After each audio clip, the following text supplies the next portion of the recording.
Khotbah saya hari ini, saya nggak tahu judulnya apa, tapi what is in my heart adalah setiap kita bisa jadi Yudas ternyata. I don't know harus namain gimana, tapi ada peristiwa Yudas yang penting bagi saudara dan saya. Setiap kita, termasuk saya, bisa jadi Yudas. Karena Alkitab katakan musuhmu datang pada waktu engkau lengah. Makanya Anda perhatikan orang-orang di gereja. Saya tidak ngomong gereja lain lah, saya sedang menghakimi tanda kutip gereja sendiri. Ada banyak orang tanda kutip pada waktu mereka naik mikrolet, naik motor, mereka they are good loh. Makanya saya mau berkata, gak ada orang tahan akan jabatan, gak ada orang tahan akan uang, tidak ada orang bisa selamat dari kenyamanan kecuali ada cinta yang menghanguskan di hatimu, yang menyelesaikan hidupmu kepada Tuhan sampai engkau mati dan kedatangan Tuhan yang kedua kali. So pertempuran saudara cuma ada dua. Pertama dengan roh-roh jahat penguasa di udara. Saya akan ajarkan saudara betapa setan itu nyata dan seringkali banyak gereja tidak berkata soal ini. Mereka berpikir pada waktu keluarga mereka berantakan, mereka perlu apa yang namanya tanda kutip mungkin hikmat, itu penting. Tapi kalau Anda tidak tangkap tikusnya, maka Anda akan heran, kok bisa ya tiba-tiba kabel kulkas mati? Kok bisa ya tiba-tiba lemari rusak? That's what I'm talking about. Gereja harus belajar mengenal Tuhan, mengenal dirinya dan mengenal musuhnya. Totally. Nah, di setiap kita bisa menjadi Yudas. Katakan kiri kananmu, setiap kita punya potensi jadi Yudas. Alright. Makanya nggak ada orang pakai nama, gue pengen cita-citanya anak gue namanya Yudas, nggak ada kan? Ya. Saya yakin Yudas tidak pernah berencana di awal untuk mengkhianati Tuhan. Perhatikan baik-baik. Yudas tidak pernah berencana untuk mengkhianati Tuhan. Tuhan menemukan Yudas pada waktu hatinya masih murni. Nah, kita buka Yohanes 13. Pada waktu saya menyiapkan firman Tuhan ini, saya merasakan kasih Bapa. Kasih Tuhan yang begitu indah. Anda harus benar-benar mengerti untuk melewati badai. Kasih Tuhan seperti apa, itu menolong Anda. Amin. Yohanes 13 ayat saya pengen keluarin hati saya lemparin ke hati saudara. Ini loh kasih Tuhan. Sepengen itu saya supaya saudara, karena tidak ada pengajaran, tidak ada mukjizat bisa membuat saudara itu setia. Kecuali Anda mengenal, katakan cinta datang karena mengenal. Siapa yang di sini pada waktu pernah Anda dirayu, banjir ku seberangi, langit ku naiki dengan tangga, walaupun nggak nyampe-nyampe. Dari yang nggak jatuh cinta, jadi jatuh cinta. Ya, nah Tuhan kita itu melakukan hal yang sama. Dia nggak main-main, dia nggak pakai puisi, dia nggak pakai tanda kutip bunga mawar di hari Valentine. Dia kasih nyawanya. Pastor, kok nggak berasa? Coba gantiin ini. Saya belek kamu, mati buat penjahat, berasa nggak? Yang dimatiin nggak berasa. Yang matinya? Siapa di sini yang pernah ngutang? Kita semua pernah ngutang. Yang diutangin nggak berasa. Yang ngutangin lumayan berasa.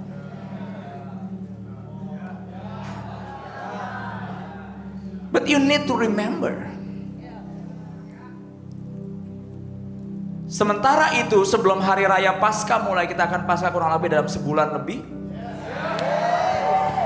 Yohanes 13 ayat 1 sampai 2, Yesus telah tahu bahwa saatnya sudah tiba dan beralih dari dunia ini kepada Bapa. Tapi ini yang luar biasa. Sama seperti ia senantiasa mengasihi murid-muridnya, demikianlah sekarang ia mengasihi mereka sampai kepada kesudahannya. Saya minta monitor 2. Indah gak kasih Tuhan? Demikianlah sekarang ia mengasihi mereka sampai kepada kesudahannya. Jadi saudara yang saya lihat, Tuhan ada gak ya janjinya itu dahsyat. Nanti saya akan ajarkan kepada saudara bahwa apa itu hati seorang Bapa atau Adonai atau Yahweh. Anda harus mengerti. Makanya kenapa saya seringkali bahas perjanjian lama, karena ada banyak hati Bapa di situ yang Anda belum mengerti. Nah, Anda pelan-pelan ikuti khotbah saya pagi hari ini dengan cepat, right? Dia berkata, sama seperti ia senantiasa mengasihi murid-muridnya, demikianlah sekarang ia mengasihi mereka sampai kepada kesudahannya. That we call everlasting love. Coba Anda dihargai dengan karena apa, tanda kutip, orang yang berkata aku mengasihi engkau tapi bulan depan gak mengasihi engkau. Tapi Tuhan Yesus, Tuhan kita berkata, aku mengasihi mereka sampai kepada kesudahannya. Gak lama dari itu, kenapa dia keluarkan statement ini? Mereka sedang makan bersama, iblis telah membisikkan rencana dalam hati Yudas. Saya mau tanya kepada Anda ya pagi hari ini yang datang, Tuhan, Yudas tadinya berencana gak mengkhianati Yudas? Tuhan, siapa yang bikin planningnya? Kalau Anda berpikir, gue gak percaya yang kayak gitu-gituan, welcome. Anda salah satu orang yang sudah terjerat begitu dalam.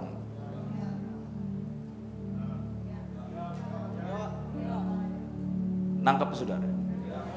Ternyata, apa yang membuat Yudas bisa mengkhianati Tuhan? Alkitab katakan, iblis membisikkan rencananya di dalam hati mereka.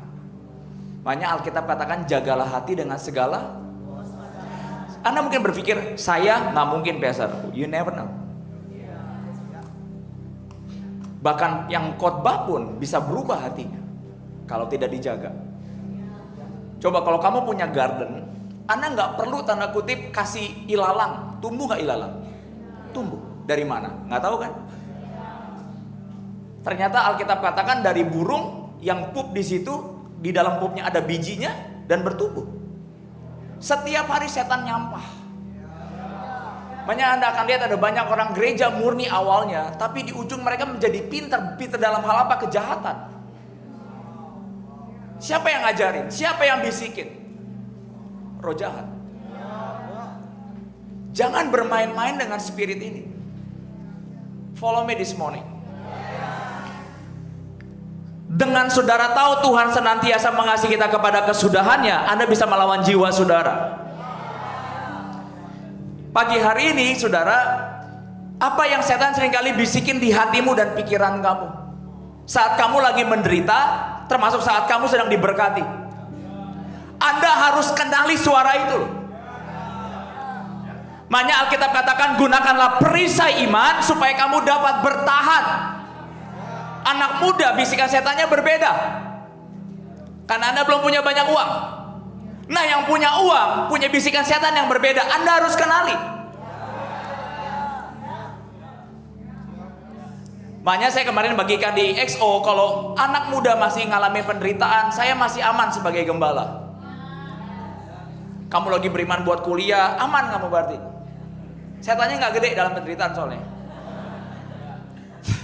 Tapi kalau kamu Alkitab katakan sudah megang keuangan Yesus seperti Yudas, Alkitab katakan iblis membisikkan sebuah planning, blueprint, masterpiece, bagaimana cara mengkhianati Tuhan.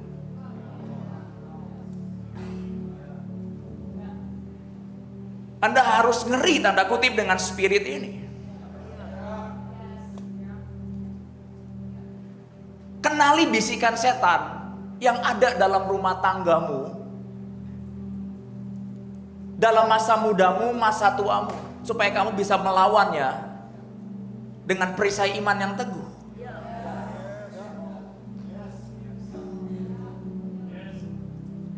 Kita buka lagi contoh Matius 16 ayat 23 di FAYH-nya. Follow me. Anda harus suka firman dan set your body to listen the word of God.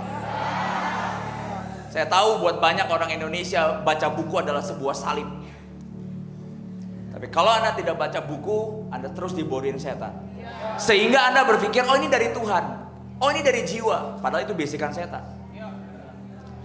Kenapa saya berkata, saya kasih contoh Yudas. Yudas itu lihat Yesus, pegang Yesus, kasih makan Tuhan Yesus, beriin makanan, mungkin mie goreng atau pegang bendaharanya. Dia lihat Tuhan, dia lihat mukjizat, dia lihat bagaimana Tuhan berjalan di atas air. Kok bisa tetap mengkhianati? Mikir gak? Berarti potensi saya dan saudara lebih besar gak? Nanti pulang sambil fellowship mikir, kok bisa ya? Saya berkata bisa. Beberapa orang yang mungkin imannya gugur hari ini juga berpikir yang sama. Dulu nggak mungkin bisa, nggak mungkin gue udah Tuhan doa ampuni gue Tuhan udah selamat, nggak mungkin gue murtad. Murtad juga kok.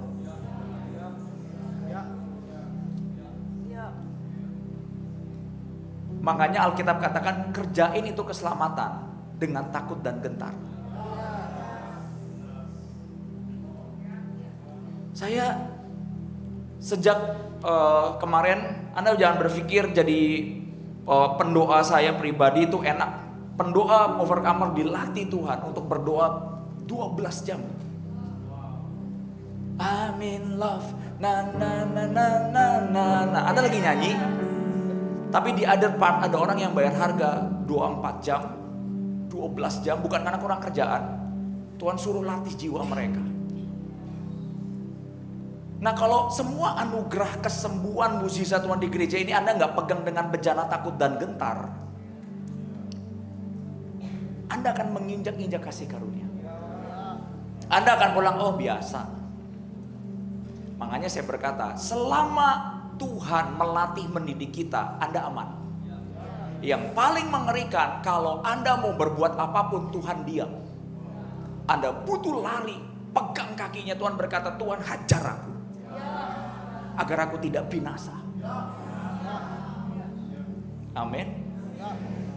Jadi suatu saat saya pernah ngobrol, ada satu orang jatuh dalam dosa begitu dalam, karena semua orang ujungnya kalau bukan Roh Kudus kita akan jatuh dosa dalam begitu dalam. Cuman bedanya ada yang berbentuk, ada yang enggak gitu. Cuman itu bedanya. Ada yang pintar ngumpetin, ada yang enggak pintar ngumpetin. Ya kan ada anak-anak kecil yang pintar ngumpetin ya saudara ya. Oh enggak, padahal dia gitu. Dia berkata, kenapa saya berkata waktu itu lewat temannya, kamu kenapa pindah gereja? I don't mind mereka kalian mau pindah gereja, totally. Dan orang ini berkata, karena kalau di overcomer, firmannya kayak kena di hati.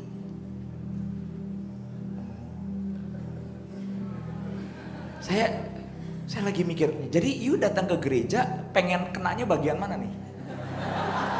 Hah? Saya empok-empok masuk neraka? Atau saya kebukin ternyata di depan itu ternyata lubang.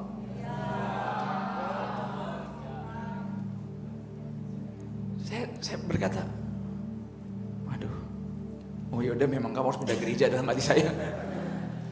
Karena kalau saya nyiapin firman siang dan malam, bertanya kepada Tuhan, belajar firman, meditation firman, cuman untuk membuat saudara ngalamin entertain, amin love. Nah, saya berkata, no way. Ujungnya gereja adalah tempat pelatihan tentara Tuhan. Kenapa pastor harus menjadi tentara Tuhan? Kita pegang banner gitu. Kita tiba-tiba misalnya setiap ada bajai tangking kiri kanan. No. Saya mau berkata pagi hari ini saudara, kalau gereja jadi tidak menjadi tempat pelatihan Tuhan yang menjadi tentara Tuhan, bisikan setan akan menghancurkan begitu banyak umat Tuhan dan Anda nggak kenali musuh Anda. Even pada waktu saya berkhotbah, roh asumsi akan berkata, lihat gembalanya kurang kasih. Tergantung kasih itu apa. Ada orang kalau pada waktu sakit kembung dikasih jahe, buat mereka nggak ada kasih karena jahe nggak enak. Coba saya kasih David, nggak enak kan? Padahal itu nyembuhin loh. Dia pengennya apa? Sirup. Kemarin saya kasih Jesse jus brokoli sama pumpkin apa sehat. Mau nggak mau, sedikit enak nggak enak, mau lagi nggak mau katanya. Padahal perutnya lagi sakit. Itu kita. Jiwa itu kalau diikutin nggak ada habisnya. Jadi kenapa saudara harus dilatih jadi tentara Tuhan untuk menghadapi kuasa kegelapan yang ada di keluarga Anda, teman bisnis Anda, dan menyerang saudara secara pribadi. Ujungnya apa? Hidup orang sana ada musuh nggak? Ada. The Prince of Darkness. Dan jangan bermain-main dengan roh itu. Saya tidak peduli tanda kutip Anda berkata, Pastor saya nggak mau ngeroh. Setan nggak berkata lo mau ngeroh kek, nggak ngeroh kek. He doesn't care. Tapi Anda harus notice, Yudas ngelihat Tuhan, megang Tuhan secara fisik. Bisa loh setan taruh apa yang namanya bisikan rencananya di hatinya. Di situ eye opening buat saya. Kalau Anda nggak berjaga-jaga, bisikan setan yang sama, kok bisa menghancurkan Yudas? Buat Anda, kata setan yang ini lebih gampang. Yang ini nggak ngelihat Tuhan, jiwanya nggak stabil, kadang-kadang on, kadang-kadang off. Kadang-kadang dia senyum, kadang-kadang dia ngambek. Lebih gampang kata setan. Sehingga Anda nggak ngalamin semua kemenangan Tuhan dalam hidup ini. Saya berkata sekali lagi, sekalipun Anda capek dengan firman berat, paksakan dirimu.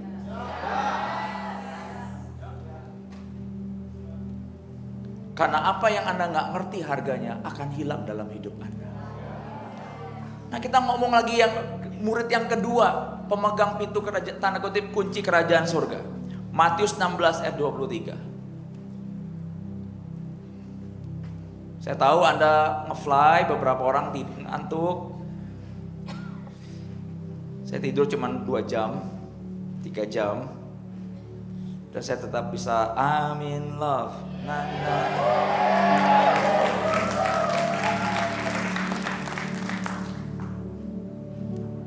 Matius 16 ayat 23. Matius 16 ayat 23. Tetapi Petrus menarik dia ke sampingnya dan menegur, dan katanya, kiranya Allah mencegah hal yang demikian menimpa guru. Gak ada yang salah di sini. Ya. Ayat 23, Yesus berpaling kepada Petrus, enyalah engkau, hai iblis. Kaget gak kamu digituin? Coba saudara.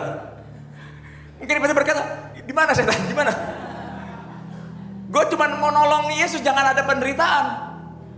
Engkau, Alkitab katakan di FHY, engkau adalah sebuah perangkap yang berbahaya bagiku.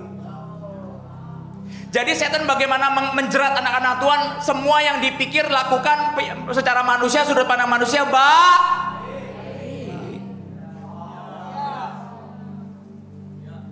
Makanya saya berkata, kebenaran diri sendiri membuat saudara tidak bisa bertobat. Engkau adalah perangkap yang berbahaya bagiku. Engkau hanya, cara bagaimana yang pertama adalah lewat bisikan hati. Yang kedua bagaimana setan menyerang murid Yesus, cara pandang manusia. Dia bisa injek lewat teman, lewat keluarga, lewat IG, lewat kesendirian. Tiba-tiba muncul aja ide itu. Don't play with this. Saudara, 10 tahun yang lalu di dalam perjalanan saya lagi nyetir mobil. Waktu itu masih nyetir, bolak-balik Cengkareng. Dan tiba-tiba saya merasa begini, kok capek ya ikut Tuhan. Saya dengar suara di telinga saya, tapi sambil bengong, capek ya ikut Tuhan. Bodoh ya kamu, nggak tanda kutip nggak menggapai impianmu. Dan saya seperti saluran yang dan tiba-tiba Roh Kudus datang di situ. Saya berkata, Tuhan, tiba-tiba Roh Kudus berkata jelas sekali, dia berkata begini, kamu yakin bisa hidup di luar aku? Saya langsung sadar ini bukan Tuhan yang tadi ini. Saudara jangan pikirin tiba-tiba kayak film kartun Tom and Jerry ada setan pakai strusula dan ada malaikat di sini ya. Itu buatan Disney World, nggak berlaku dalam kerajaan Allah. Tiba-tiba di situ saya belajar,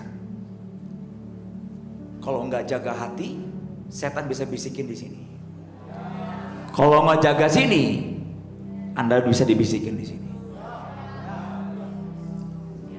Anda pasti pulang wondering, kok bisa sih Petrus lihat Tuhan pasti masuk surga, kok bisa mengkhianati Tuhan? Bisa. Makanya khotbah saya pagi hari di perjamuan guru, setiap saya dan saudara bisa jadi Yudas. Kita punya potensi berapa persen? 99% kalau kamu nggak dependable on him. Saya ajarin Dani kemarin malam, saya berkata, you know what love is that? Love is dependable. What is love? Ayo, Anda yang sudah menikah, what is love, Pak Heri? Kamu boleh berantem sama Ibu Ratna, ujungnya kamu ngapain? Kamu depend on her. Ratna juga, you depend on her, of his and his money. Itu penting buat topetnya Bu Ratna soalnya.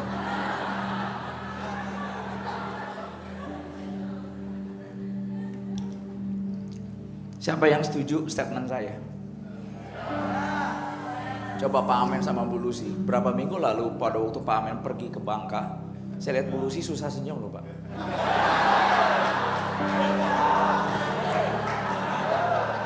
You know what love is not? Oh I love you Wilkie, oh I love you Fonny. That's a word. Love is make you dependable. Kenapa kamu bisa liar dan independen dari Yesus? Karena kamu gak cinta sih.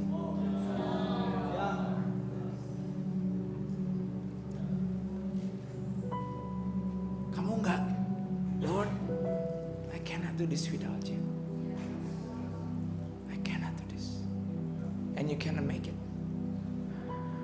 Kalau kamu lagi pacaran, tiba-tiba pas ribut gak ketemu, wah puji Tuhan, itu bukan cinta namanya. Itu emosi pesta remaja. Karena pas gak ketemu baru chat-chatan lagi gitu. Tapi kalau Anda sudah nikah, love is not a word. Dependable. Saya ngomongin ke cinta Anda juga ke Yesus. Kalau Anda bisa kerja tiap hari tanpa saat teduh, Anda gak cinta. Kalau Anda masih berkutat gereja uang-uang dulu, Anda gak cinta. Karena buat kamu uang is matters. Coba orang-orang yang udah nabur setengah hidup semua ini, they depend on him.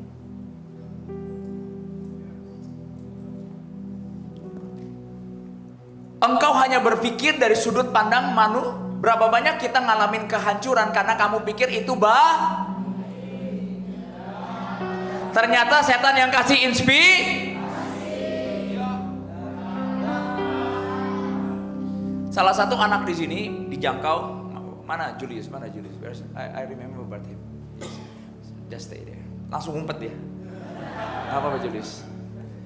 Pada waktu itu dia dijangkau dan lama nggak hilang. Habis itu hilang, ikut geng motor, betul? Nggak mau diajak ke gereja. Pas kecelakaan temannya mati, ke gereja lagi.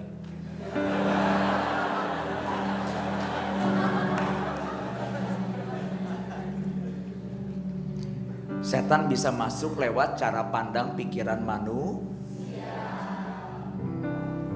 Caranya gimana Pastor saya dirasuki setan? Susah dibilangin. Firman Tuhan datang tidur. Kalau nggak pingpong di hatimu. Anda tahu kenapa sebuah hadirat Tuhan itu berat di satu gereja? Jemaatnya nggak pernah saat teduh soalnya. Jadi suruh pendetanya sama WL-nya yang hancurin benteng-benteng pikiran yang Anda bangun dan dibiarkan bangun dalam hidup saudara. Tahukah saudara, satu hari tanpa Tuhan, maka setan menabur satu benih dalam hidup saudara? Banyak orang yang lama gak ke gereja, susah masuk firman. What is that? Di alam roh ada benteng-benteng pikiran yang membuat dia punya kebutaan tertentu.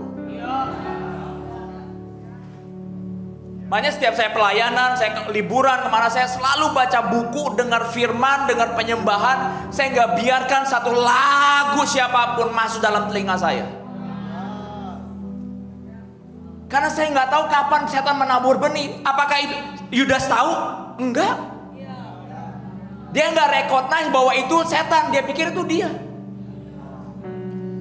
Dan Petrus juga sama. Makanya saya mau berkata, Anda harus sangat takut seseorang dan sesuatu di luar Tuhan bisa menabur benih dalam hidup dan pikiran saudara. You need to take this seriously, saudara. Contoh, Anda lagi sendiri. Udah lama nih. Tiba-tiba jiwa keluar aja. Udah lama nih. Misalnya Anda punya dosa-dosa tertentu. Tiba-tiba keluar aja.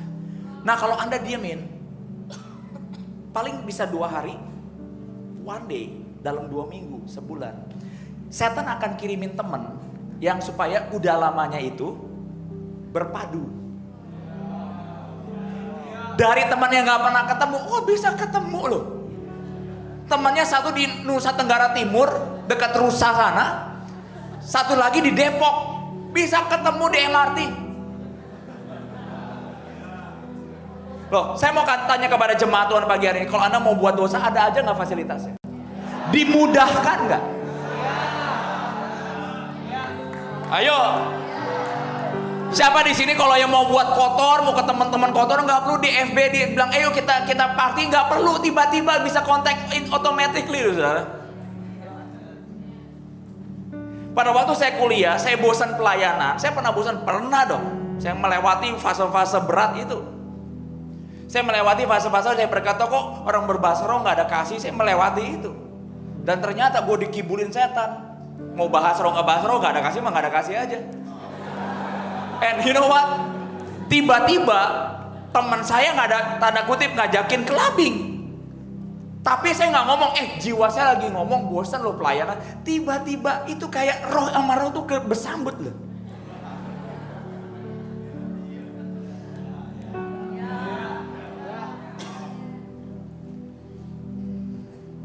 Makanya benih Tuhan yang kedua, kamu nggak sama lagi. Itu bukan benih main-main.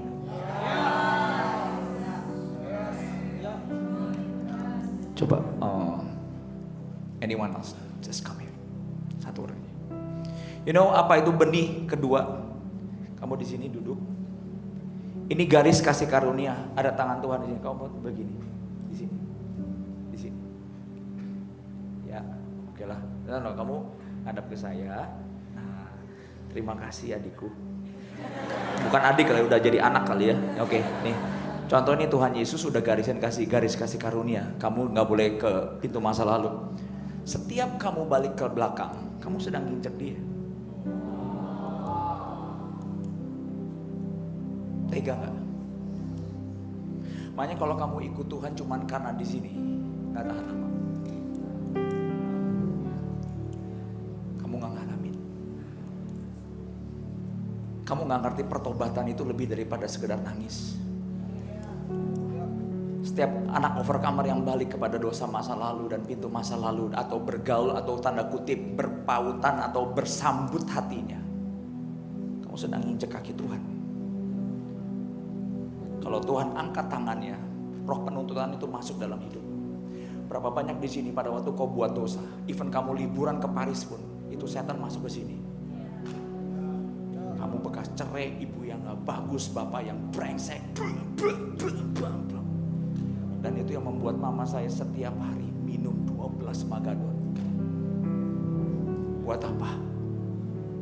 Hilangin suara di sini.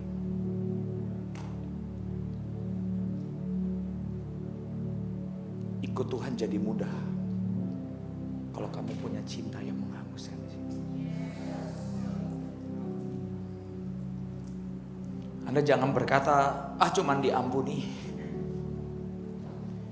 Mungkin orang yang pernah ngutang dan dijerat hutang dan hampir bunuh diri paling tahu artinya diampuni. Tanya ke mereka pulang.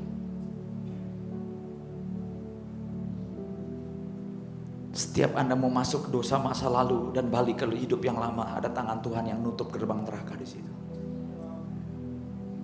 Dan kamu injek lagi.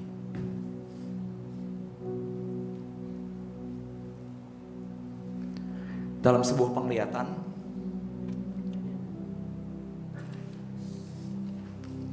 kami tuh lihat, tim doa kami tuh lihat Tuhan memegang sebuah kertas.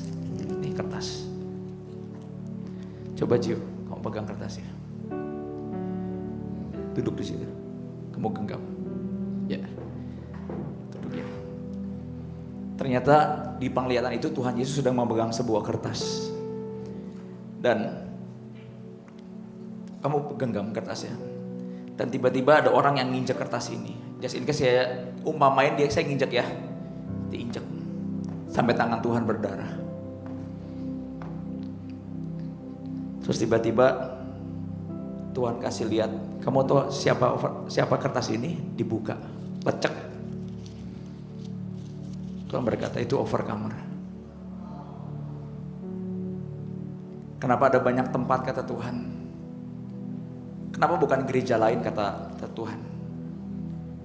Atau tempat lain atau siapapun, bukan karena gerejamu lebih baik. Karena enggak semua orang rela dipermalukan oleh dunia. Dan lihat, pada waktu diinjakin tiba-tiba kaki yang injak tuh capek. Dan Tuhan berkata, "Nah, dunia akan lenyap dan letih. Tapi lihat gereja yang ku pegang dalam genggamanku. You are fine."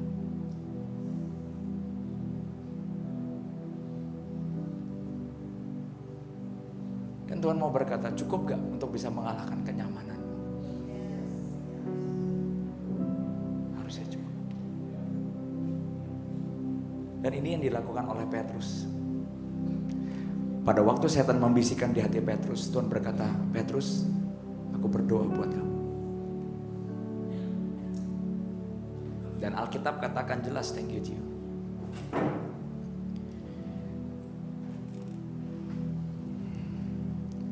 Aku berdoa untukmu supaya imanmu tidak gugur sama sekali. Karena bila engkau sudah bertobat dan kembali kepadaku, teguhkan iman saudara-saudaramu. Ini yang setan takut di dalam pertobatan. Anda gak pengen Tuhan, setan gak pengen Anda bertobat supaya apa? Orang sekelilingmu juga binasa.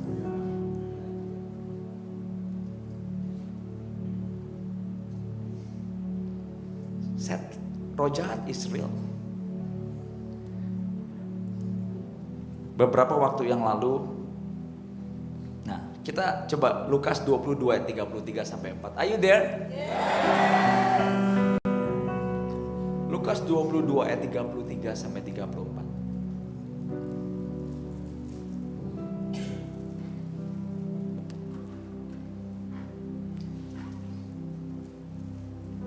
Jadi tandanya apa, Pastor, kalau saya ini sudah mengalami Tuhan dan melayani berjalan sama Tuhan?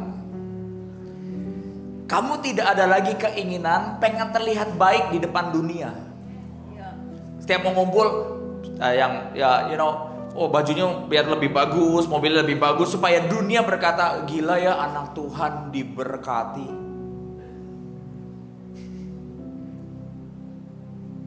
Justru target saya hari ini, sebelum saya meninggal atau saya menua, saya harus terlihat jelek di depan dunia. Dunia harus melihat kamu, gila ikut Tuhan sengsara lu. Susah ya, capek, dan kamu berhasil. Loh, Petrus dibisikkan setan caranya gitu gak? Tuhan, jangan ada penderitaan. Kenapa ada banyak anak Tuhan kecewa? Karena Anda berpikir gereja itu adalah to fulfill your desire. Kamu nggak peduli ada Tuhan nggak Tuhan, persiapannya repot ada nggak repot.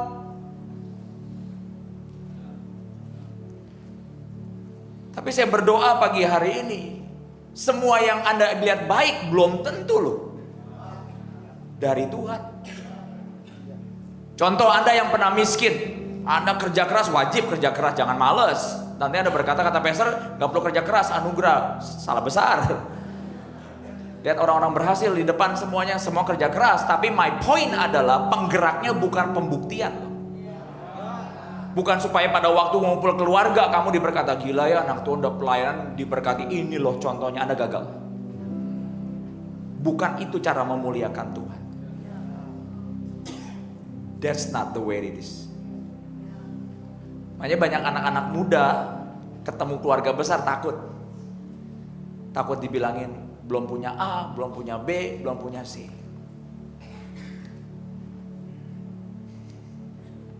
Petrus nggak mau lihat Tuhannya terlihat jelek karena harus disalib. Padahal itu satu-satunya cara untuk menyelamatkan dirinya sendiri. Anda jangan pernah heran ikut Tuhan nggak pernah kaya kayak orang lain. Listen carefully. Kalau Anda mau terlibat lebih cool, lebih diberkati dari orang lain, itu bukan ikut Tuhan. Itu memakai Tuhan.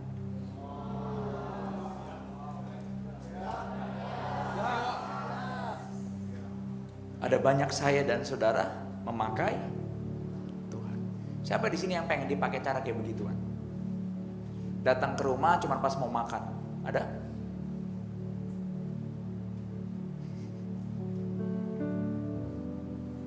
Tuhan tuh punya hati loh. Penyembahan adalah tempat kamu mencurahkan hatimu di bawah kakinya.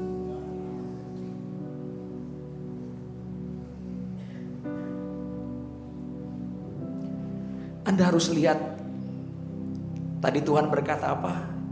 Demikianlah sekarang ia mengasihi mereka sampai kepada kesudahan. Itu di balik kata kesudahannya ada rahasia cintanya. Dia tahu nggak Yudas akan mengkhianati. Dia tahu nggak Petrus akan mengkhianati. Itu kenapa ayat itu ditulis. Sampai kepada kesudahannya. Sebelum Heaven Invasion, saya belum mengenal Tuhan.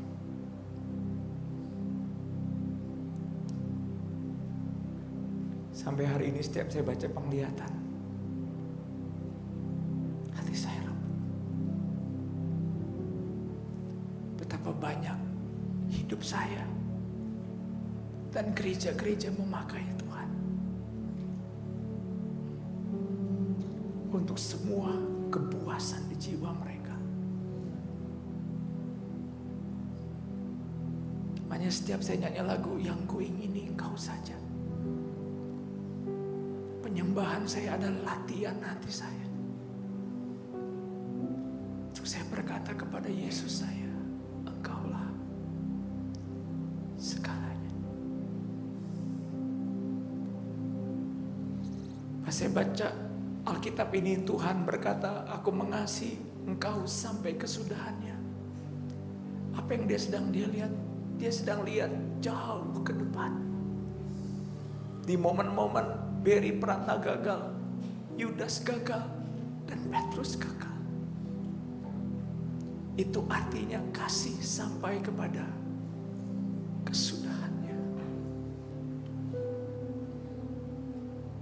Dia katakan dua statement.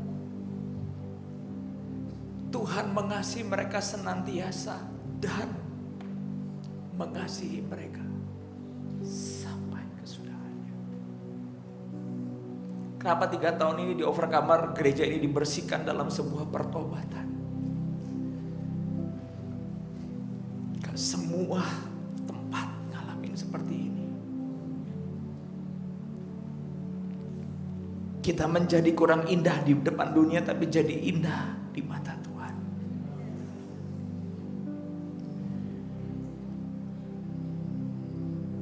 Dan tahu apa yang Petrus lakukan pada waktu Tuhan berkata, nyala iblis, dikatakan di Lukas 22 ayat 31.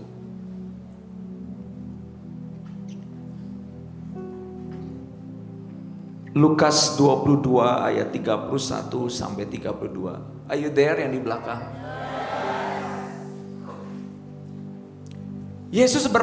Simon, dengarkan kata Tuhan Yesus. Iblis telah meminta, di FAYH-nya, iblis telah meminta dengan sangat supaya kalian diserahkan kepadanya untuk ditampi seperti gandum. Ini roh penuntut ini. Kalian supaya diserahkan untuk ditampinya seperti gandum. Tetapi aku telah berdoa untukmu, memohon supaya imanmu tidak gugur sama sekali. Karena itu bila engkau sudah bertobat, kembali kepadaku, teguhkanlah iman saudara-saudaramu. Lukas 22 ayat 22 sampai 24. Tahukah saudara, pada waktu Tuhan memecah-cacahkan roti dan berkata, inilah tubuhku yang diserahkan, di ayat 22 dia berkata, aku harus mati seperti yang direncanakan Allah. Kalau gereja ini suatu saat mengalami hal-hal tertentu yang tidak secara pandangan manusia itu buruk atau jelek, masihkah kau berkata itu dari Tuhan? Atau Anda berkata, oh dulu gereja Overcomer banyak kesembuhan, kelepasan, pemulihan, berkat double portion. Ya, itu Tuhan juga sediakan. Tapi masihkah pada waktu kita harus melewati through the fire, through the valley, through the rocky mountain, Anda masih berkata itu juga dari Tuhan?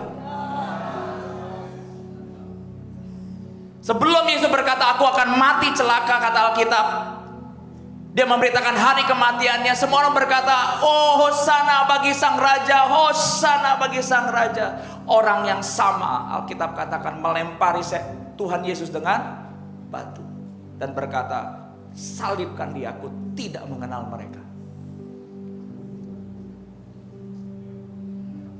Cara Petrus gagal dan gugur mengkhianati itu cuma ditanya sama ibu-ibu loh. Kamu kayaknya pernah jadi murid Yesus deh, aku pernah lihat kamu di satu daerah. Oh bukan.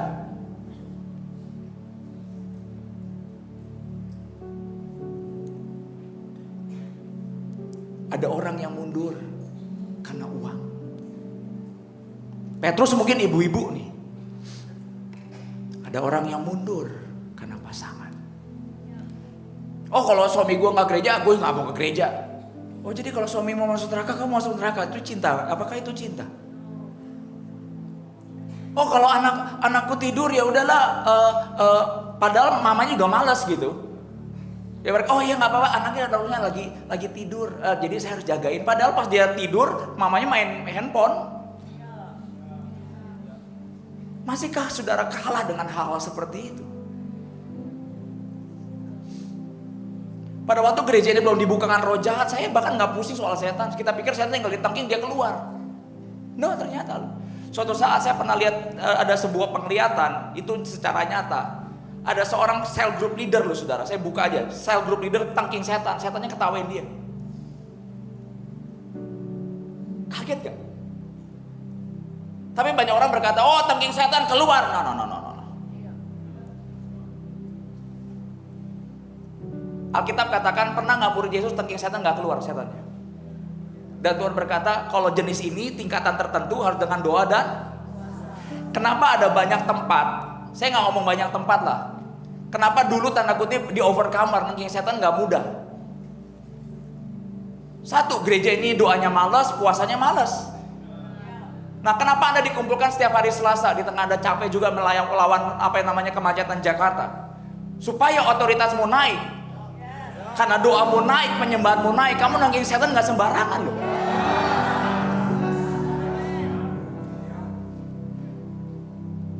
Petrus oleh wanita, ibu-ibu, dia berkata, gue gak kenal Yesus.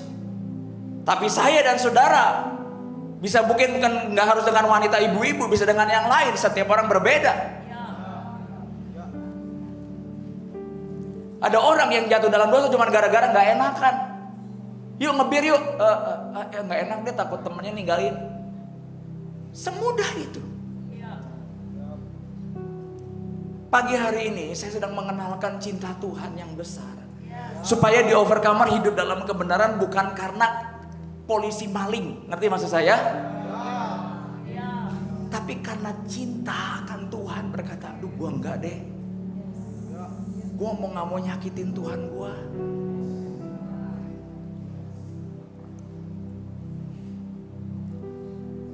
Mungkin ibu-ibu yang demen gosip nggak ada di sini, di alam roh adanya. Berani nggak ada satu ibu berkata, ayo jangan piara roh gosip di Komsel. Coba kita doain ibu. Kita nggak boleh gosip, kita nggak mau nyakitin Tuhan. Karena kalau itu motivasimu, setan gak mundur. Wih, kok dia ngerti? Kok dia bisa ngerti cara memberhentikan dosa? Dosa dengan Taurat makin berkobar. Gak boleh A, gak boleh B, gak boleh kesini, gak boleh dengan lagu dunia, gak boleh dugem, gak boleh nyolong. Makin tuh liar. Tapi kalau direndam di dalam cintanya Tuhan, tiba-tiba gak kepengen. Ini beberapa full time mau ke luar negeri pertama kali, saudara. Beberapa mereka berkata kalau nggak ke luar negeri kecewa gitu. Dulu. Ini yang saya ngomong, setiap saudara punya pemicu penyangkal Yesus tuh punya. Dulu salah satu full time saya gara-gara Ivon lupa masukin, dia harusnya janji dibawa ke luar negeri pertama kali, dia lupa. Akhirnya kepahitan bertahun-tahun. Kepahitan itu satu pintu utama awal. Kedua, biasanya masuknya kepada pintu pemberontakan.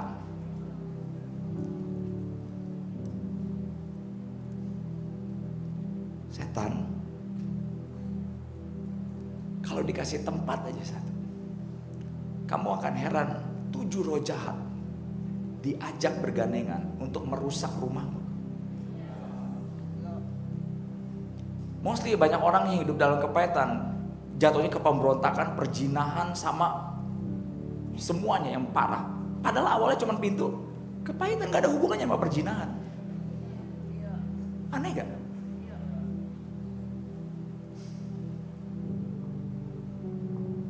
Saya kaget pada waktu sebuah penglihatan seorang ketua komsel tangking setan, setannya ngetawain. Saya berkata, ternyata orang ini, ketua komsel ini khotbah tapi jarang saat teduh.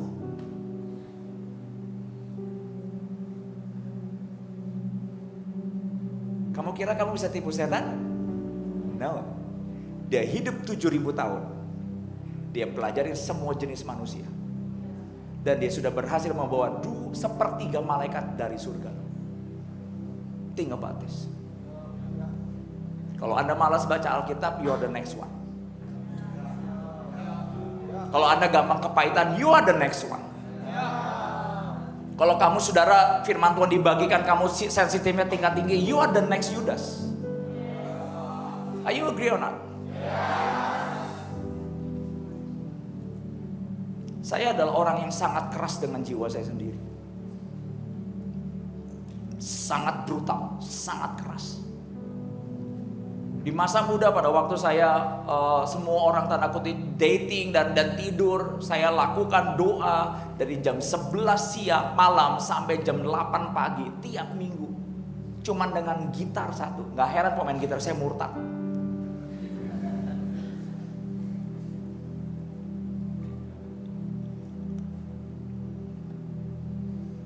Tiap minggu doa.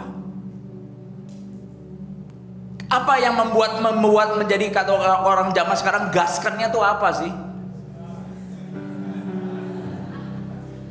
Simple. Saya pengen nyenengin Tuhan.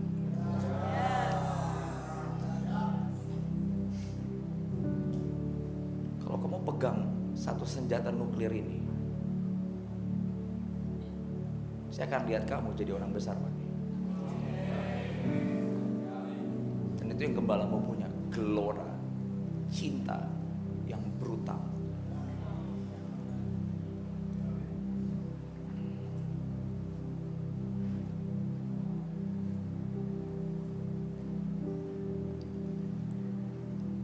Anda mau tahu hati Tuhan?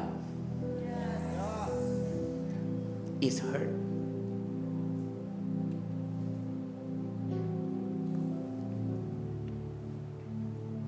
Tahu kenapa di gambar-gambar di pasar baru ada banyak hati Tuhan di mahkota duri hatinya? You know what is that? Hurt, pain.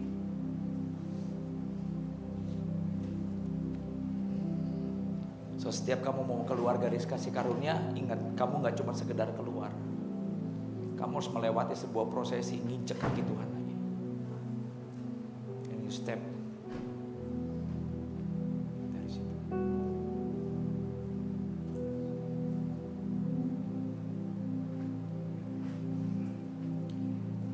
Ayat 23, ayat 22. Are you there? Aku harus mati seperti yang direncanakan Allah, tetapi celakalah orang yang mengkhianati aku. Harusnya Yesus mati dari tangan Yudas atau enggak? Banyak orang berkata Yudas ditentukan untuk mengkhianati Yesus. No.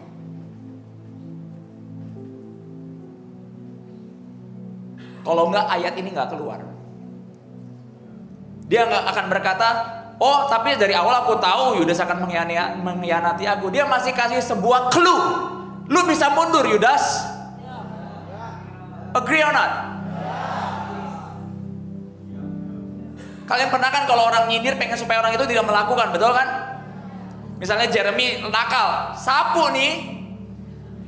Kamu udah gebuk buang dia atau kamu masih berkata, Jeremy kalau kamu one step ahead lagi kena, tapi kalau kamu back off bertobat nggak jadi sapu nih, kue pukis tuh jadinya. Nah banyak kita hidupnya berantakan karena itu. Tuhan sudah kasih clue, dia nggak back off. Karena apa? Menganggap remeh itu salah satu dosa dalam membuat orang susah bertobat. Tobat besok aja lah, besok aja, besok aja.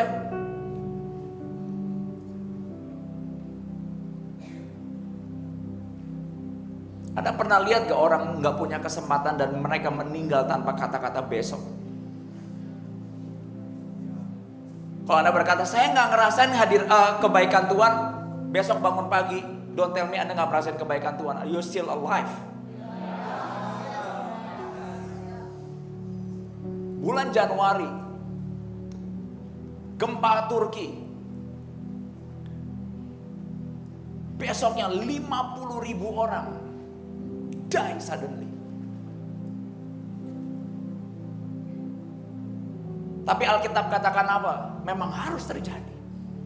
Sebelum kedatangan kedua Tuhan Yesus akan datang kembali.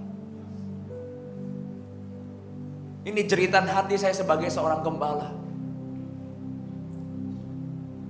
Di akhir zaman nanti masihkah ada kasih mula-mula yang membara di hatimu?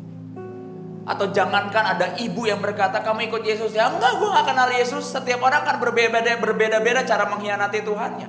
Mungkin gak di sini.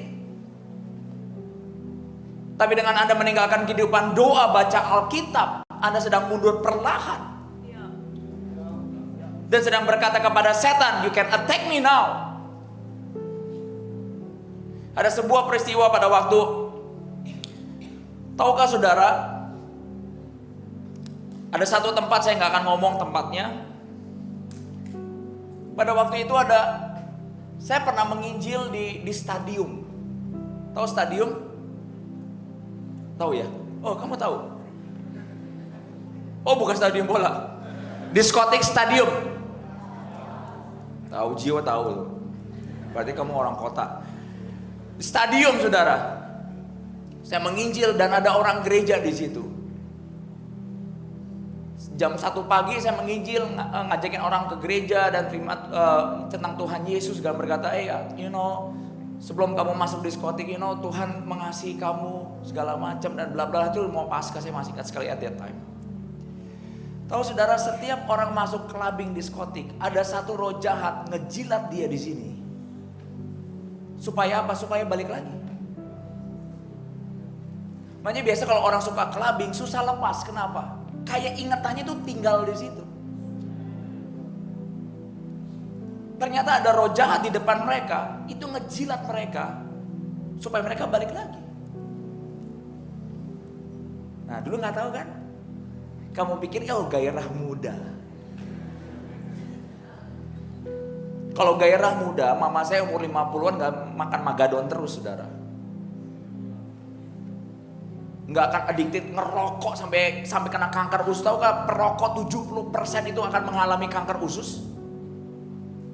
Kalau mama saya punya chance dan tahu ujung hidupnya akan sakit kanker usus, saya yakin dia akan cepat bertobat kok. Nah manusia punya satu sifat, gak tahu ujungnya. Tapi Tuhan tahu ujungnya. Tahu.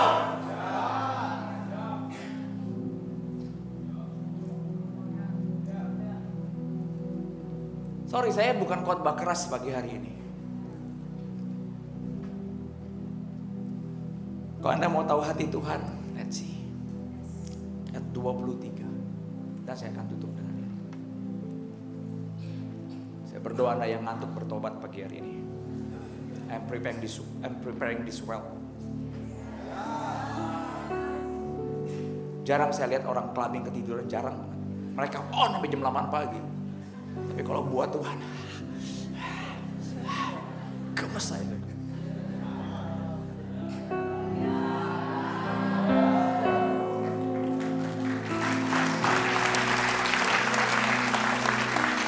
Sekarang posisikan saudara seperti Tuhan Yesus pagi hari ini. So you will know, menangkap hati Tuhan. Dengarkan baik-baik. Aku harus mati seperti yang telah dirancanakan Allah, tetapi celakalah orang yang mengkhianatiku. Ayat 23. Murid-murid saling bertanya, siapa di antara mereka yang akan berbuat itu? Ayat 24. Jadiin diri Anda Yesus pagi hari ini. Lalu mereka bertengkar tentang siapakah akan memperoleh kedudukan tertinggi di dalam kerajaan Allah. Anda mau kenal Yesus saudara siapa? Baca ayat ini. Alkitab katakan, aku mengasihi mereka senantiasa sampai kepada sudahannya, termasuk peristiwa ini. Do you get this? Beberapa bengong kayak orang bego di sini. I mean it. Church is not a playing a game. Church akan menghadapi the gates of hell.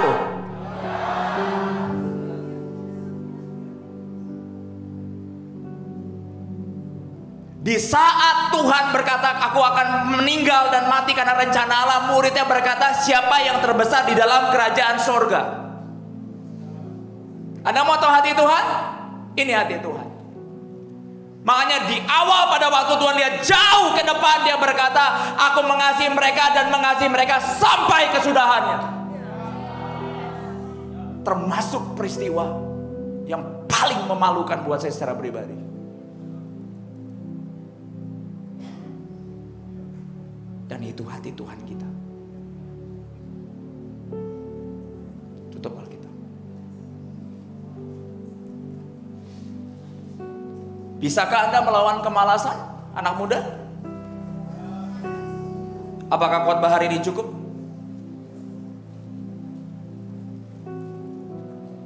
Ada orang tua yang hadir pagi hari ini yang susah berubah. Tahukah kasih karunia Tuhan cukup? Orang yang sulit berubah, yang disiksa itu dirinya sendiri. Do you know that? Coba Anda pemarah, dibilangin makin marah, yang kesiksa siapa? Setannya tinggal di dalam kamu. Do you know that? Nah, saya sebagai hamba Tuhan malah kasihan. Saya kalau tiap lihat orang kurang ngajar, marah, brengsek, saya malah kasihan hari ini. Karena apa? Saya paling kena percikannya. Tapi setannya tinggal di mana? Di dalam dia. Makanya Alkitab Tuhan selalu ngomong ke overcomer, biar belas kasihanmu tidak pernah berhenti. Itu cara Tuhan melihat murid-muridnya.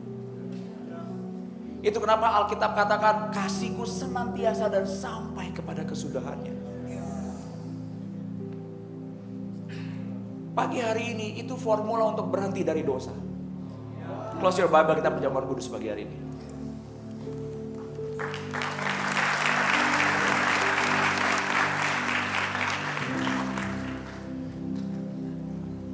Do you get this, church?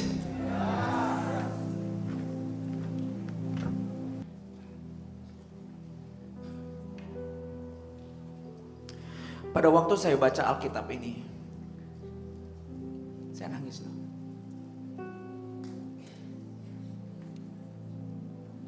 Contoh, kalau Anda seorang orang tua, jangankan Tuhan Yesus. Anda ngomong kepada anak saudara, besok papa akan mati. Terus tiba-tiba anakmu berkata, motornya buat siapa Pak? Dede atau Koko yang paling gede dapat duitnya? Seringkali anak Tuhan nggak mau pusing soal kematian Tuhan dan cintanya Tuhan. Anda berpikir apa sama nggak? Apa yang bisa gue dapat di gereja?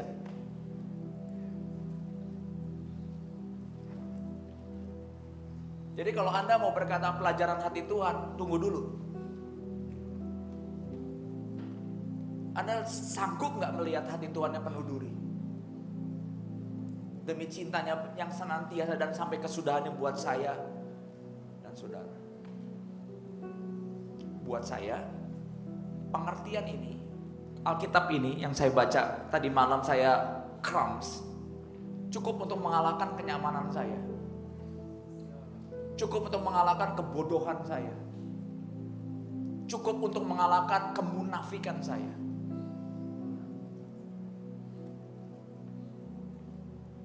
Dan saya mau berkata, asalkan saya menyenangkan hatimu. Nyawaku, nama baik, ku taruh di bawah kaki. Saya nggak bisa katakan Overcomer akan menjadi gereja yang baik terus.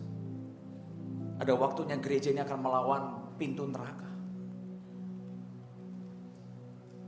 Kemarin 3 hari kemarin salah satu pendoa dilatih Tuhan selama 3 hari per hari doa 12 jam. Dan dibawa Tuhan ke Hades. Dan mengerikan sekali. Saya baca itu sampai dengkul saya lemes. Jantung tuh di sini. Saya akan bacakan buat saudara. Anda mau saya bacakan? Oke.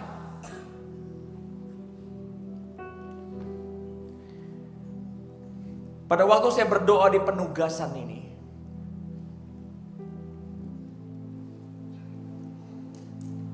Tuhan benar-benar melatih saya untuk memiliki ketahanan seperti peser. Setelah kurang lebih dari 5 jam berdoa, Tuhan baru membuka alam roh saya. Dan seketika tempat saya berdoa runtuh dan saya hanya berdiri di sebuah basar bangunan. Di tempat itu Roh Kudus berkata, teruslah berdoa dan kuatkan hatimu. Pada waktu saya berdoa ada tangga yang menelusuri ke jalan ke bawah sekali. Di situ roh saya seperti berjalan perlahan dan ujungnya sudah lumayan jauh berjalan ke bawah bumi. Tidak ada tangga lagi, yang ada hanya lubang besar sekali dan gelap di situ. Saya hanya bisa berdiri dan kedua kalinya Roh Kudus bagaikan angin memegang hati saya. Dan berkata, teruslah berdoa, kuatkan hatimu. Di situ saya sudah tidak bisa merasa lagi doa berapa lama dan saya hanya bisa keliling dan sekeliling saya menjadi sangat gelap. Saya lanjut berdoa ketika sebuah suara pintu terbuka lalu saat itu menoleh ke depan. Ternyata ada sebuah pintu sederhana yang ketika terbuka saya melangkah dan muncul dasar lantai putih di situ. Saya berjalan ke depan pintu itu lalu seketika hadirlah Henok dan berkata, bersiaplah untuk bertugas. Kuatkan dan teguhkanlah hatimu. Roh Allah akan menemanimu. Kalau ada teman pengen bawa Anda ke neraka, jangan mau pagi hari ini. Jauhi teman itu. Neraka, Hades, is the real deal.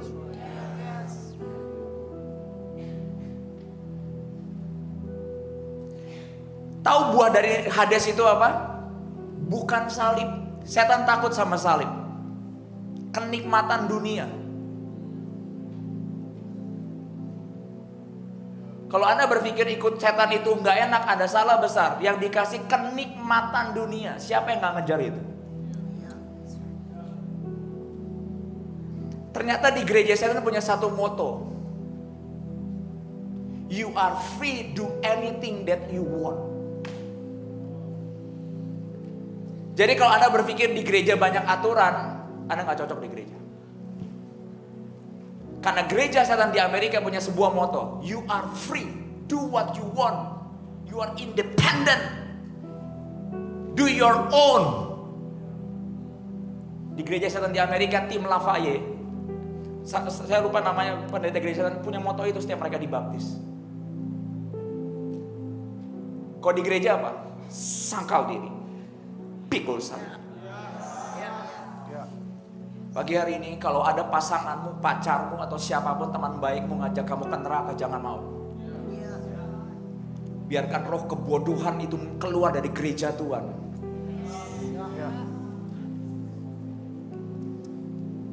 Hanya kalau orang pengen gosip sama saya paling gak suka. Karena ujungnya saya berkata, kamu bertobat. Saya gak akan biarkan mulut saya membuat saya masuk ke neraka.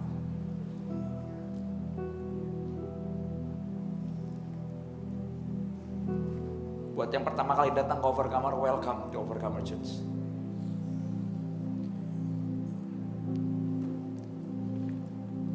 Kuatkan dan teguhkanlah hatimu, Roh Allah akan menemanimu.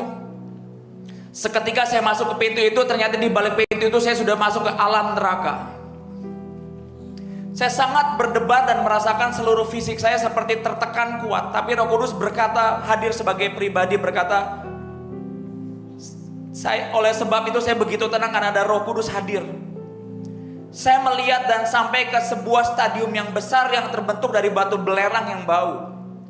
Dan seketika itu di atas juga banyak hujan api yang sangat pekat. Ribuan roh jahat teriak tertawa di situ. Dan saya ditemani oleh Roh Kudus berjalan melihat apa yang mereka tertawakan. Jadi setan sebelum kematian kedua, hari penghakiman, mereka yang merajai Hades. Mereka 24 jam dikasih free will untuk menyiksa semua orang yang datang ke situ. Kalau Anda berpikir ikut Tuhan berat, perhatikan penglihatan ini.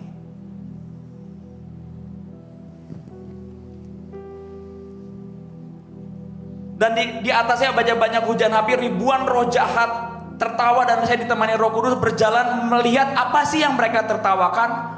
Mata saya seperti diselubingi Roh Kudus sehingga saya bisa terfokus hanya melihat apa yang di depan saya. Saya berjalan, rupanya di tengah stadium itu ada lautan api. Ini hal yang begitu mengerikan karena saya melihat ada roh jahat berbadan monster membuang kepala orang yang sedang berteriak itu ke lautan api. Dan ada yang dari pinggang ke bawah dibuang ke api sehingga menumpuk-numpuk, melebur, hancur muka dan wajah dan tubuh orang itu. Roh Kudus berkata, ini adalah penjara kekekalan bagi mereka yang menyangkal aku, mereka yang pernah mengikuti aku tapi gak sempat bertobat setelah murtad. Kemudian menyangkal aku demi menerima uang, dunia, kehidupan yang iblis berikan. Garis bawahi, kehidupan yang iblis berikan. Iblis gak akan kasih kamu penderitaan. Orang Kristen tahan penderitaan. Tapi dia tahu apa yang paling puas di jiwamu. Yang kalau kamu itu di depan mata, kamu berkata gak tahan gua. Itu gunanya cell group. Itu gunanya homecoming.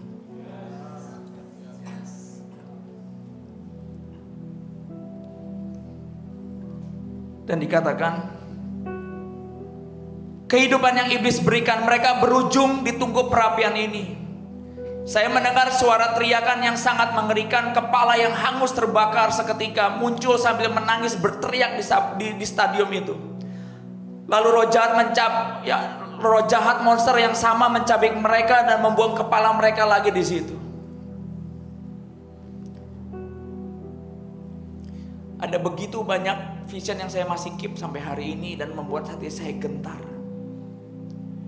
Setelah itu Roh Kudus membawa saya keluar dari kerumunan itu dan seketika saya melihat di depan saya ada tiang-tiang dari badan ular yang besar sekali. Satu tiang badan ular itu memiliki buku yang tersusun dan bergetar di situ.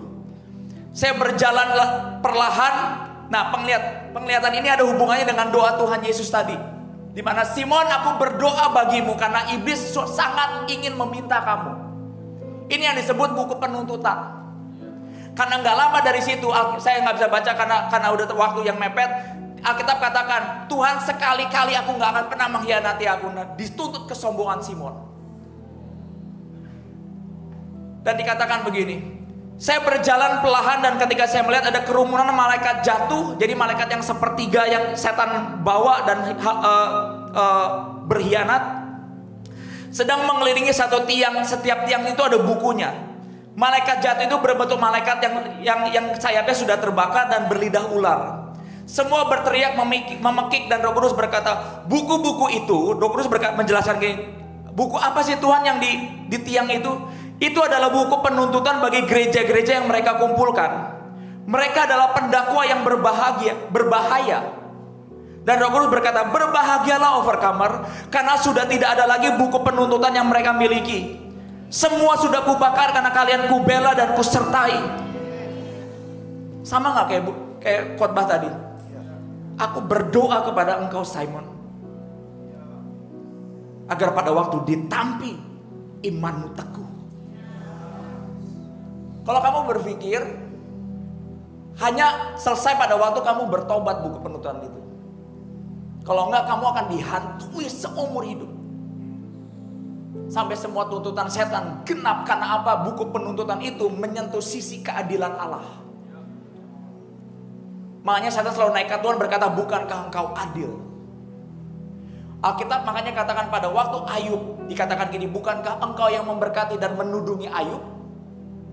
Jadi tanpa sadar semua yang ada hari ini karena anugerah Tuhan.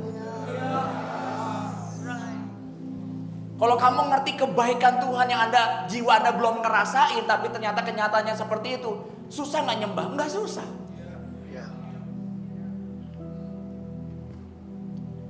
Dan dikatakan mereka kehilangan buku penuntutan itu. Sekarang perhatikan strategi mereka. Saya seketika berjalan mendekati para malaikat jatuh, dan waktu saya menoleh ke kanan, saya melihat ada satu penjara besar dan antrean itu begitu panjang. Semua orang mengantri di situ berteriak dengan tangisan dan kertak gigi yang mengerikan. Dan ujung dari antrian itu ada malaikat jatuh seperti algojo yang memegang kedua tangan mereka, menendang mereka masuk dan memasuk ke penjara yang panas tanpa belas kasihan.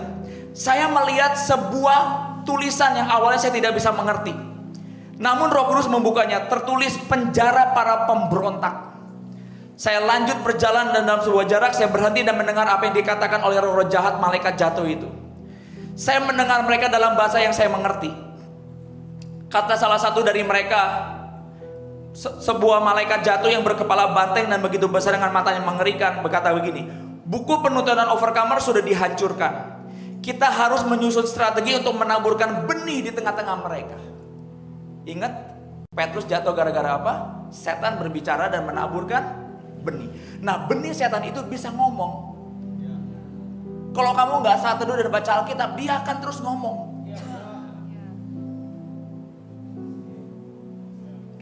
Penting nggak mengenali musuh kita? Penting banget.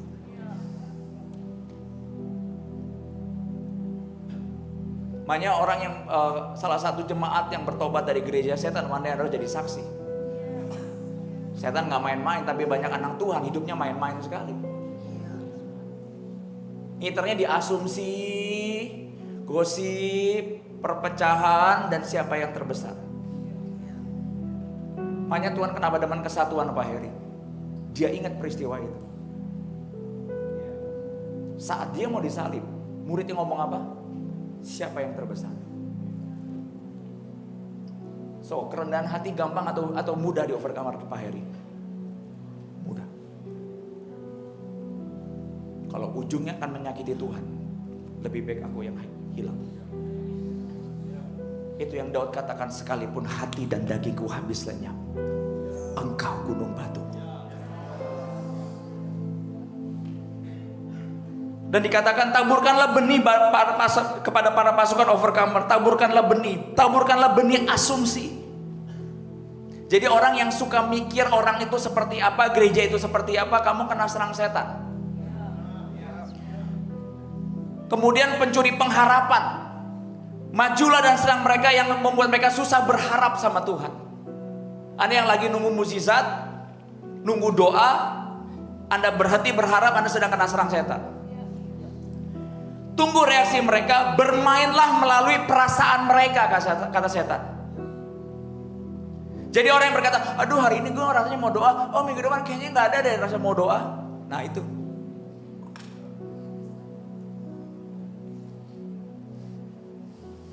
Bermainlah melalui perasaan mereka.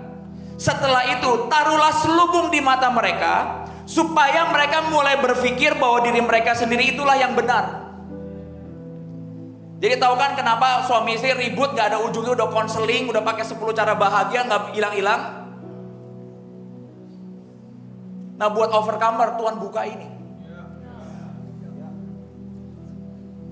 Dan semua perjalanan ke neraka ini bisa hilang kalau gara-gara Anda berkata, gue gak percaya God.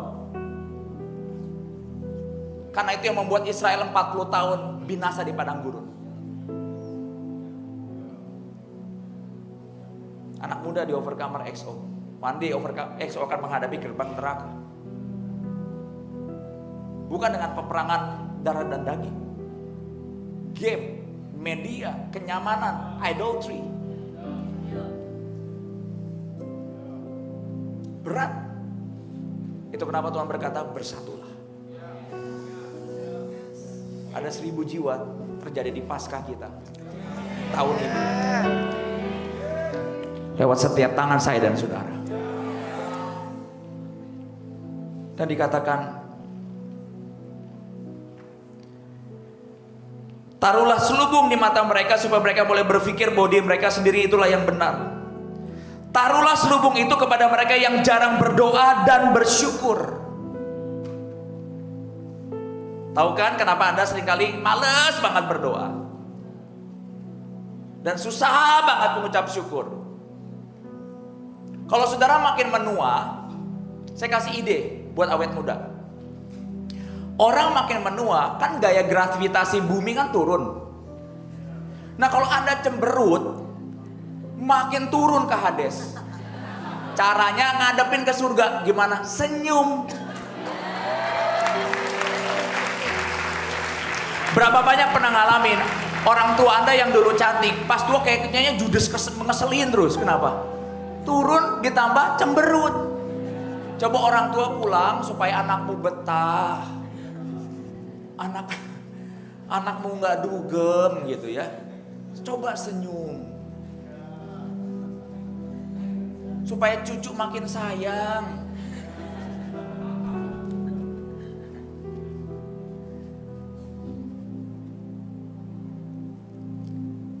Taruhlah kepada mereka yang jarang berdoa dan bersyukur. Simple banget sih, Pastor. Setan nyerangnya, ya memang betul. Yang kamu nggak anggap penting diserang di situ. Tutup semua Alkitab. Diksan sini, Diksan.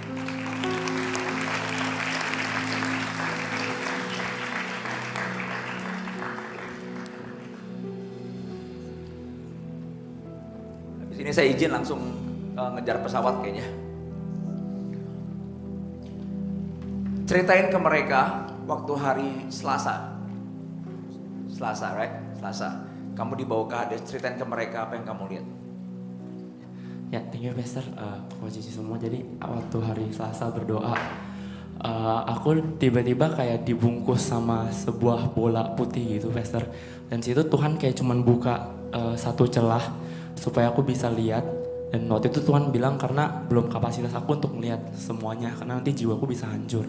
Jadi pada saat itu aku tiba-tiba dibawa, dan aku lihat di situ kayak ada banyak tiang dan itu tiangnya lancip gitu. Dan di situ aku lihat kayak ada banyak orang. Aku udah nggak bisa lihat mukanya karena semua badannya udah hangus. Dan orang itu kayak ditusuk ke tiang itu. Dan aku lihat ada kayak 4 roh jahat. Itu jadi orang itu masing-masing tangan kakinya semua tuh dirantai. Lihat ke mereka. Jadi orang itu pada waktu di tiang tangan dan kakinya semua dirantai, dan roh jahat itu kayak saling tarik dan sampai badan orang itu tuh hancur. Dan terus ngulang begitu terus sampai sampai seterusnya, Master. Dan waktu itu Tuhan kasih tahu aku bahwa itu tempat buat tanda kutip para pelacur ya itu pelacuran iman atau segala dan lain-lain. Jadi itu adalah tempat di mana orang melacurkan diri karena hawa nafsunya. Di mana dunia hawa nafsu, dunia kita, jiwa kita. Kalau ada orang berhenti melayani Tuhan, Anda termasuk melacurkan iman Anda cuman karena hawa nafsu, kesel, kepahitan, kesombongan, ego dan kenyamanan dunia. Anda akan berakhir di situ.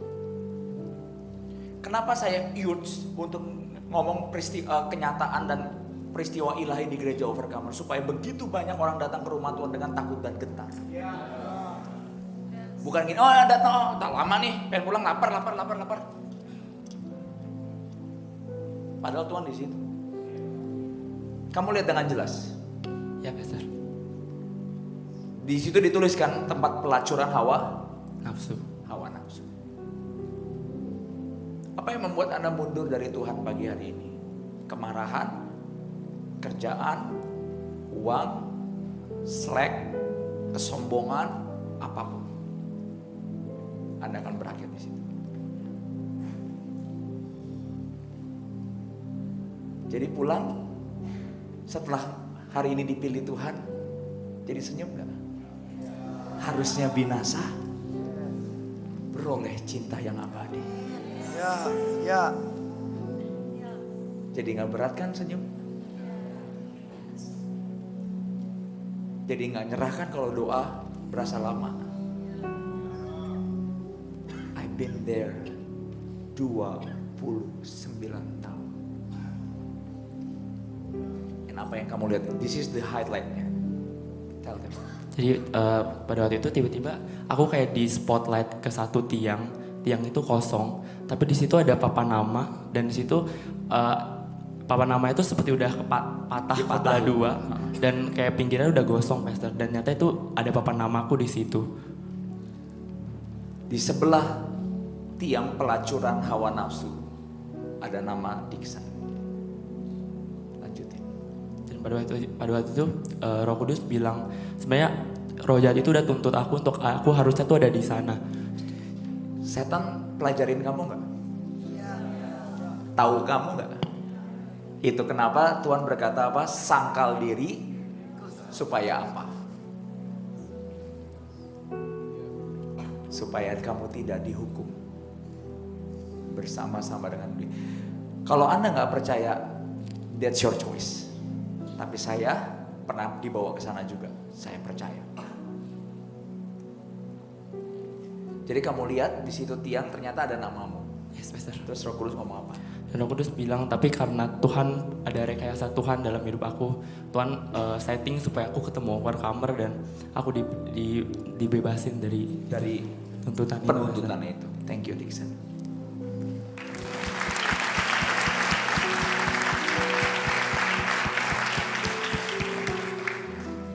Saya minta list nama-nama orang yang sembuh. Where is that?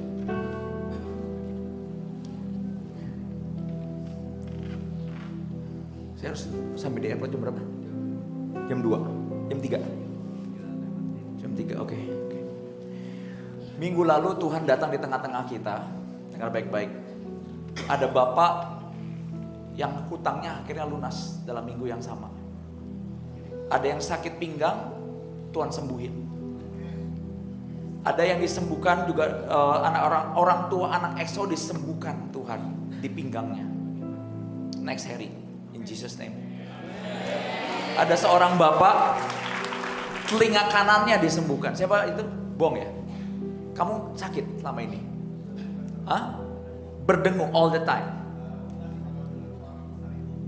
Oh, kalau dengar suara speaker jelek ya? Saya juga soalnya pusing. Dan kamu disembuhin Tuhan. Yes. Dan ajaibnya Tuhan berkata dalam waktu hari Minggu, dalam 2 hari akan ada orang jobless yang akan diberkati Tuhan dengan pekerjaan baru. Dalam 2 hari ada 2 orang itu diberkati Tuhan dengan pekerjaan baru. Wow. You tell me Tuhan gak di tengah-tengah kita. Kita angkat roti perjamuan pagi hari ini.